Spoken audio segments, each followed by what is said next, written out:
विद्यानगर विकास पॅनेलच्या माध्यमातून 17 शीटा उभ्या केलेल्या आहेत. तर पूर्वी 5 वर्षे संधी दिलेली आहे आपल्याला.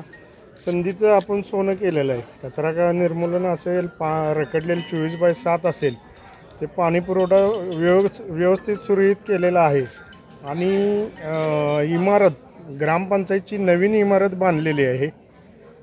आणि आता सोलरचा एक प्रोजेक्ट आपण हाती घेतो आहे. घन कचरा आणि ड्रेनेजच्या हे हातात घेतो आहे, काम घेतो आहे. 17 उमेदवार आमचे निवडून येतील अशी आशा व्यक्त करतो.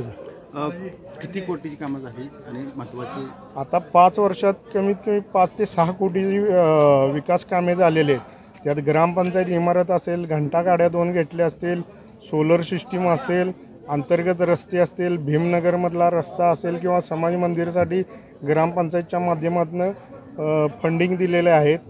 आणि आपल्या सैदापूरचं देसाईंच्या इथनं शिंदेंच्या घरापासून तो पण ग्रामपंचायतच्या माध्यमातून रस्ता केलेला आहे.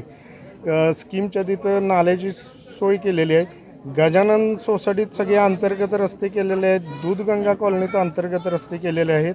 मधील बेघरामध्ये आपण समाज मंदिराचं एक काम मंजूर केलेलं आहे. सैदापूरमध्ये मुस्लिम समाजाच्या इथे कट्टेपिराण म्हणून आपण एक ते काम चालू केलेलं आहे, देवस्थान चालू केलेलं आहे. पुढचं विजन्स काय 5 वर्षाचं?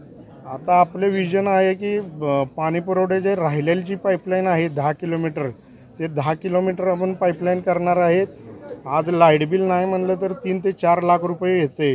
त्याच्यावर सोलर सिस्टीम करून 50% लाईट बिल कशी बचत होईल. आणि 2 घंटा गाड्या अजून घेणार आहे. ओला सुका कचरा करून घन कचऱ्याचे गांडूळ खत प्रकल्प करणार आहे. आणि काही भागात ड्रेनेज सिस्टीम राहिलेले आहे, ते ड्रेनेज सिस्टीम करून STP प्लॅन्टसाठी प्रयत्न आम्ही करणार आहे. आज खऱ्या अर्थानं आपण प्रगतीकडे निघालेलो आहे. भैयांच्या 5 वर्षाच्या काळात कळलं तरी आपलं की काम काय असं किंवा घंटागाडी पोचती कशी आहे.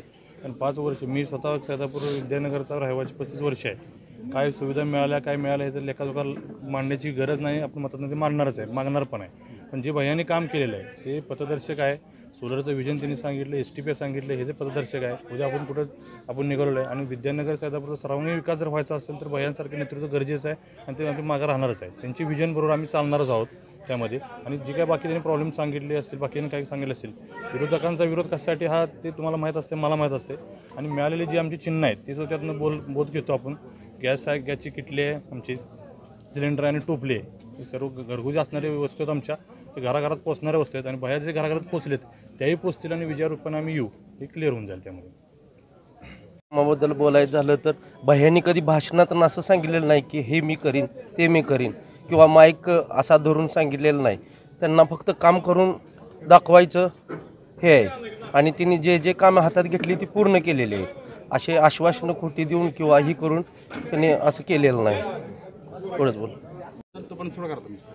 गेले नवीन बेगरमध्ये वसाहतमध्ये आमचं रखडलेलं काम माननीय उपसरपंच फतेसिंह जाधव यांनी ते पाठपुरवठा करून ते आमचं नवीन समाज मंदिर मंजूर केले. गेले 15 वर्षात 21 वेळा नारळ फोडला काय पार्टीने काय नियोजन पुढारी लोकांनी, तर त्याचं आश्वासन देऊन कुठलंही काम आमचं केलेलं नाही. त्यावेळी ह्यावेळी 25 वर्षामध्ये आम्हाला भैयानं समाधानकारक काम करून आमच्या समाज मंदिराचे ड्रेनेज, गटर, ओपन गटर ही सगळी कामं त्यांनी केलेली आहेत.